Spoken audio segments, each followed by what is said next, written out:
Gabor Steingart is the author of The War for Wealth, The True Story of Globalization, or Why the Flat World is Broken. Gabor, what have recent events with the world economy, high commodity prices, financial turmoil in the United States, what have they told us about globalization? A lot of countries coming up, catching up, the former Western supermodel, the US, the UK, Germany, and they are looking for oil, they are looking for labor, and so all these prices came up. Okay, so essentially it's not that flat a world. They seem to be a lot more powerful now. No, I think the flat world has definitely crashed when all these new countries, the emerging countries, entered the world market.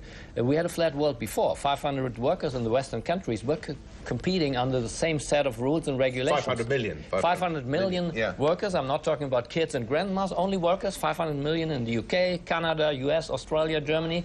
We were competing under the same sets of rules and regulations, and then 1.5 billion workers entered the world labor market, and they were competing against our workers under a different set of rules and regulations. Well, what's the difference there? Because if there is a difference, then you're right, and there is a broken flat world. Because if there isn't really a difference, they're competing on the same kind of terms, then yes, there is a flat world. Let me be very clear. We send our kids to school. A lot of these countries send their kids down the coal mine.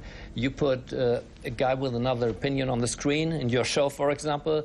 In China, a lot of these countries, they are not members of the democratic capitalistic club, only of the capitalistic club. They put these guys into prison. So we have a lot of differences. Kyoto Protocol. We try to protect our nature. They pollute it. That makes the difference. It's all about rules and regulation in our today's competition. I think the Chinese would say they are very concerned about pollution, but what I'm not clear about is whether you think this is a good or a bad thing.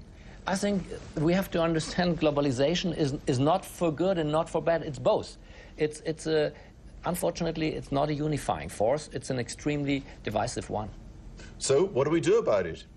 I think we have to understand that a lot of our beliefs are wrong. We have to rethink globalization. For example, the free trade thing I have learned at university. I think free trade brings peace and prosperity. But if the other countries are not playing by the rules, you have to rethink it. But if you have, for example, the World Trade Organization would listen to you and would say, actually, no, we have a rules-based system. We have a policeman in the shape of the WTO, which makes sure that people do play by the rules. And if they don't, they get excluded from this lovely club that they enjoy being part of. Yeah, they are being part, but they don't play by the rules. We have a lot of processes on WTO against China, against India. Today, the Bertelsmann concern has announced that most of its operation in China go back to Germany, go back to Europe, because they were not playing fair. All the intellectual property rights in China, they were written on paper, all the laws, but they are not part of their reality. So we have to, I think we don't have to blame the Chinese, but we have to educate them. There's a question whether to integrate them in our system or to our system. Whether we play by their rules. Yes, exactly. Right. So we have to try this, and this is one solution. And for that, we have to cooperate during the Western countries. All right. Thank you very much indeed. Gabor Steingart, author of The War for Wealth.